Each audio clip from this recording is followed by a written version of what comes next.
독서와 글쓰기는 사고력을 높인다. 나는 20대 중반부터 수많은 책을 읽었다. 세어보지는 않았지만 대략 1000권이 넘는 책을 읽은 것 같다. 그런데 그 과정에서 내가 얻은 것은 지식보다는 오히려 사고력이었다. 내가 얻은 지식보다 책을 읽으면서 생각하는 능력을 키운 것이 더 가지고 있었다고 생각한다. 지식은 단기간에 세울 수 있지만 사고력은 단기간의 노력으로 높이기는 힘들기 때문이다. 유대인들 갑자기 천사가 나타나 토라의 모든 가르침을 순식간에 체득시켜 주겠다고 해도 이를 거절하라고 가르친다. 나도 같은 생각이다. 천사가 토라를 다 외우게 해준다면 그건 지식이 되지만 토라를 읽기 위한 사고력은 높아지지 않기 때문이다. 책을 읽어서 얻는 지식보다도 책을 읽으며 늘어나는 독해력과 사고력이 더 가치가 있다는 말이다. 독해력과 사고력이 더 가치 있다. 예로 보자. 어려운 특정 분야의 책을 처음 읽을 때는 4시간이 걸린다 해도 같은 분야를 계속 읽다 보면 어느 순간에 1시간에도 읽게 된다. 그 분야의 지식이 높아진 것도 있겠지만 생각하는 능력, 사고하는 방식이 좋아졌기 때문이다. 그 상태에서 다른 분야의 책을 읽어도 읽는 속도가 빨라진다. 하지만 현대 사회에 큰 문제가 있는데 스마트폰 범람과 자극적인 영상이 늘어남에 따라서 독서하고 생각하는 시간이 급격히 줄었다는 것이다. 문화체육부 관광부의 2021년 국민 독서 조사의 실태에 따르면 최근 1년간의 한국 독서율은 48%에 불과했다. 종합 독서율. 한국 성인 중에서 2명만이 1년 동안의 책을 읽었다는 것이다. 종이책과 전자책, 오디오북을 포함한 수치인데도 그렇다. 심지어 1년간 단 한 권의 책도 읽지 않았다는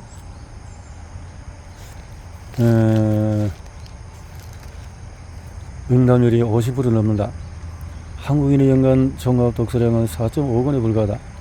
이는 OECD 국가 평균은 16권에 크게 못 미치는 수치다. 한국인들의 독서량은 그렇게 저조하다. 한국인들이 책을 읽지 않은 데는 여러 가지 이유가 있을 것이다. 가장 큰 이유는 바쁜 일상으로 시간이 부족하기 때문이다. 한국은 다른 어떤 나라보다도 긴 시간 노동하는 나라다. 하지만 시간 부족을 이유로 하기에는 TV를 보거나 컴퓨터 게임을 하는 시간이 꽤 길다. 더 큰 문제는 독서량이 점점 줄어든다는 것이다. 독서 실태 조사만 보아도 1년에 책을 한 권 이상 보는 비율이 2017년에 62%였지만 2021년에는 48%로 줄었다. 2023년에는 40% 초반에 달성할 수 있고 미래에는 30%까지 내려갈지도 모른다. 조만간 전 국민 3명 중에 1명만이 1년에 책 한 권을 읽는다는 수치가 나올지도 모른다. 책을 읽지 않는다면 인간의 두뇌를 개발하기가 힘들다. 삶의 대부분을 일하는 데 보내고 남는 시간을 영상을 보며 보낸다면 두뇌를 개발할 시간은 절대적으로 부족해질 것이다. 앞으로 사고력을 키우는 사람과 사고력을 키우지 않는 사람간의 격차는 더 크게 벌어질 것이다. 공부머리도 없어 법을 쓴 최승필 작가는 이렇게 책에서 말했다. 인간의 뇌는 1000억 개의 신경세포로 이루어져 있는데 1000억 개의 신경세포들은 시냅스라는 틈으로 서로 연결되어 있습니다. 이 틈이 얼마나 조밀하고 원활하게 연결되어 있느냐가 그 사람의 지적인 정신적인 능력을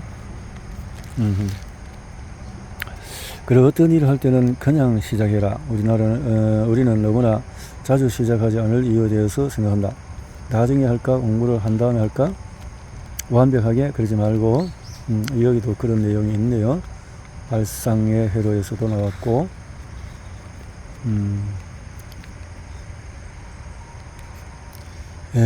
그래서 재미있는 것은 사람의 뇌를 어떻게 쓰느냐에 따라 이 연결 방식이 계속 달라진다는 점이다. 뇌과학에서는 이것을 뇌의 신경가소성이라고 한다. 머리는 쓰면 쓸수록 좋아집니다. 책 읽기는 머리를 활발하게 쓰는 활동입니다. 독서야말로 두뇌를 업그레이드하는 가장 쉽고 훌륭한 방법입니다. 현대는 고대 그리스 시대의 일반인의 10분의 1 이하로만 생각하고 있다는 말이 있다. 그들이 걷고 이야기하고 사직했다면 우리는 데스크 앞에서 주어진 일만 하고 있기 때문이다. 이러기 보면 인간은 진화하는 것이 아니라 퇴화하는 것일 수도 있다는 생각을 해보게 된다. 그렇게 본다면 한국인의 생각하는 능력은 점점 더 퇴화하고 있는 것이다. 우리가 아는 성공한 사람들은 대부분 독서를 가까이 했다.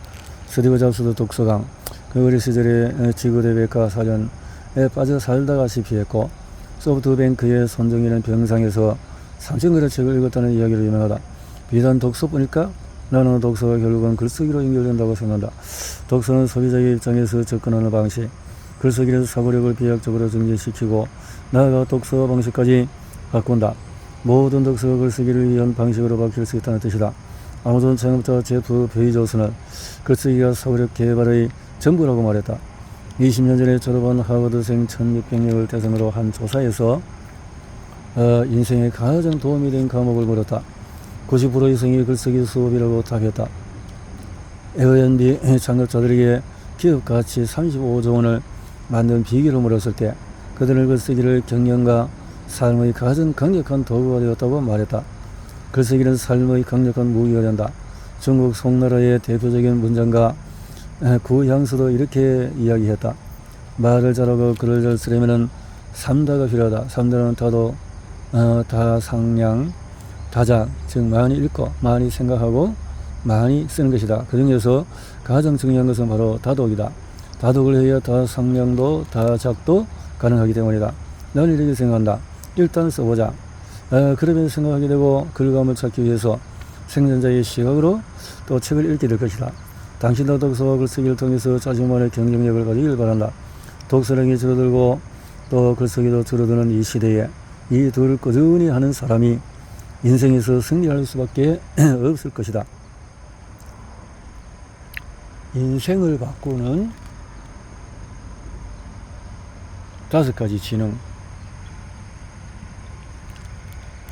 지금까지 사회생활을 하고 여러 인플루언서를 만나고 성공한 사람들이 공통적으로 가지고 있는 5가지 지능이 있다는 것을 알게 되었다.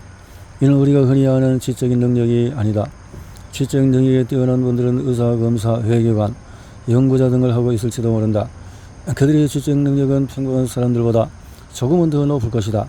정말 어려운 시험을 여러 번 통과한 사람들이기 때문이다. 하지만 내가 만났던 사업가들, 각 분야의 리더들, 온라인 인플루언서 등은 조금 결이 다른 지능을 가지고 있었다. 첫 번째는 언어 지능. 언어 지능은 그 사람이 쓰는 언어에서 나타난다. 말을 어떻게 하느냐, 글을 어떻게 쓰느냐와 관련이 있다. 어려운 말을 한다는 의미가 아니라 다른 사람을 고양시킬 수 있는 따뜻한 말, 힘이 되는 말, 의미가 있는 말을 할 수 있는 사람들이다. 반면에 이유 없이 남을 기분 나쁘게 하는 언어는 거의 사용하지 않는다. 두 번째는 공감 지능이다.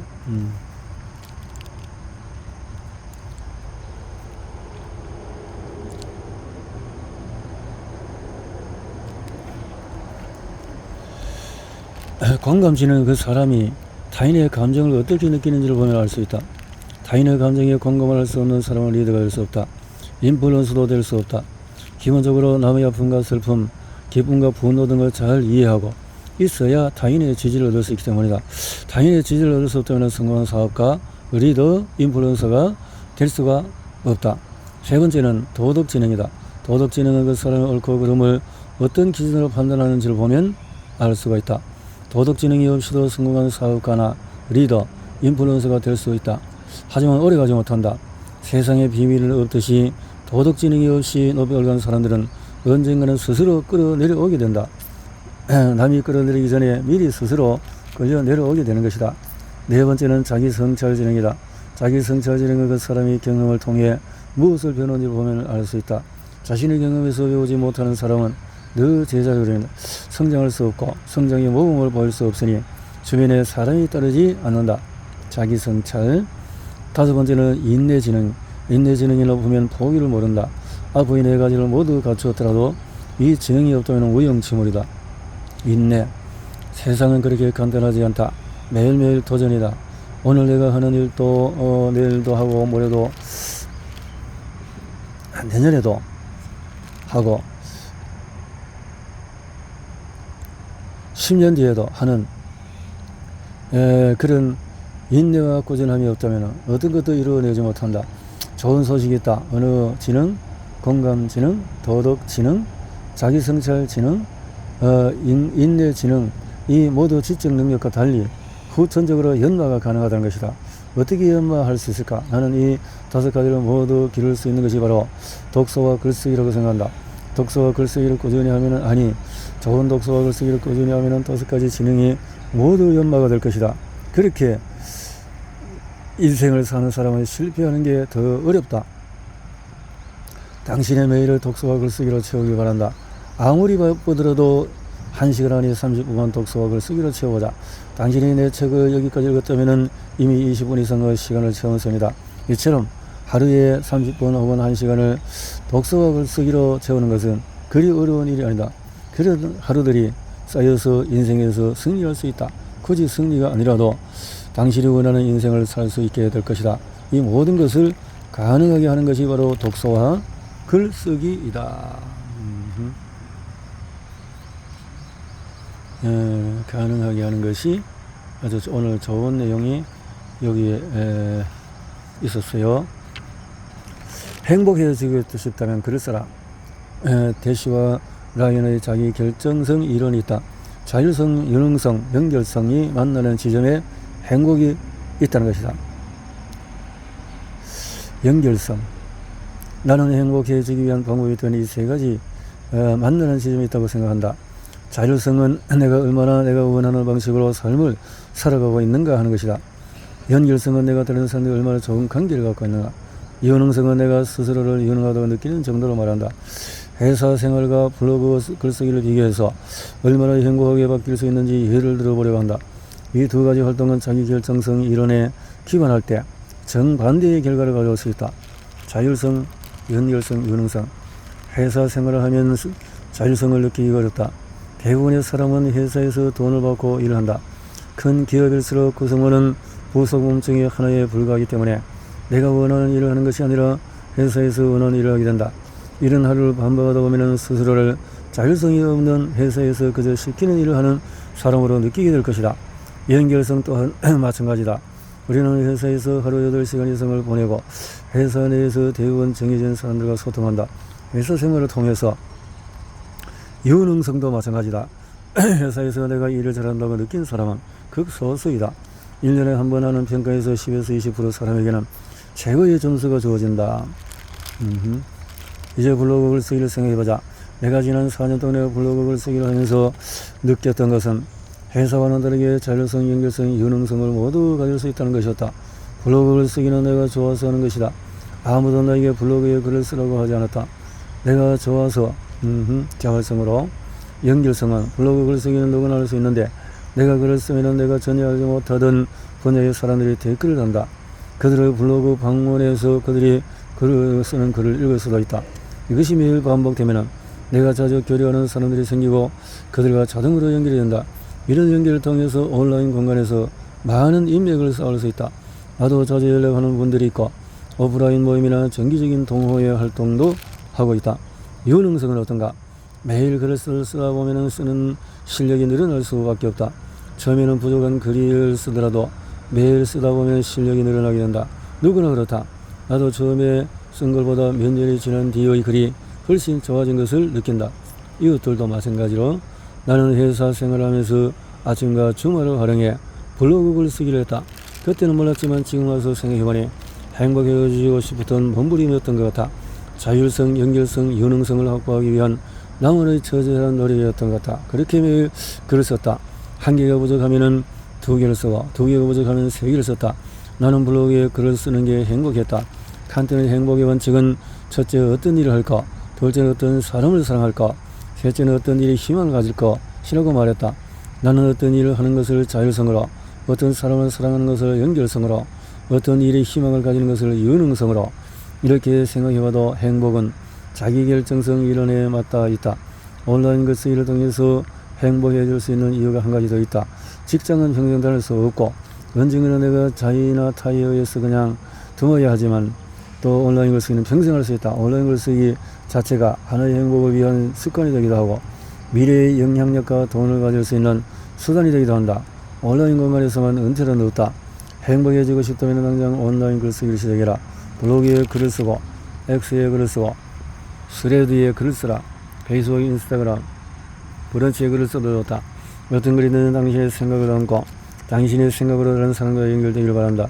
계속 쓰면서 사고력과 글쓰기 능력을 높여보자.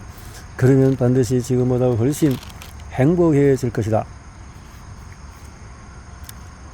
내 삶의 주인공이 되기 위해서 회사 일에 한참 집중할 때는 하루에 10시간도 넘게 일했다.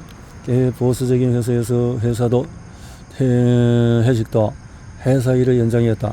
많을 때에는 일주일에 3, 4번의 저녁 회식을 했다. 회식에 빠지는 것은 쉬운 일이 아니었다. 인사권 결정자의 눈밖에 날 수 있고 중요한 정보를 못 듣는 일도 생겼다. 나는 한때 임원이 되고 싶었다.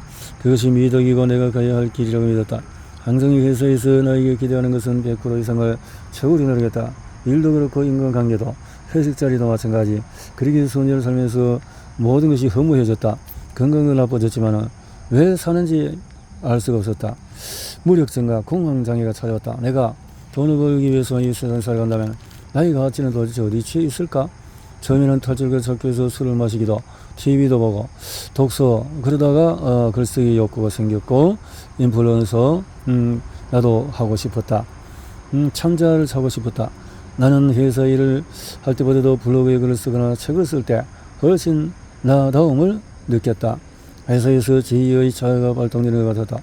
회사에서는 내가 나에게 솔직해지는 순간 그런 사고와 행복은 회사에 맞지 않아.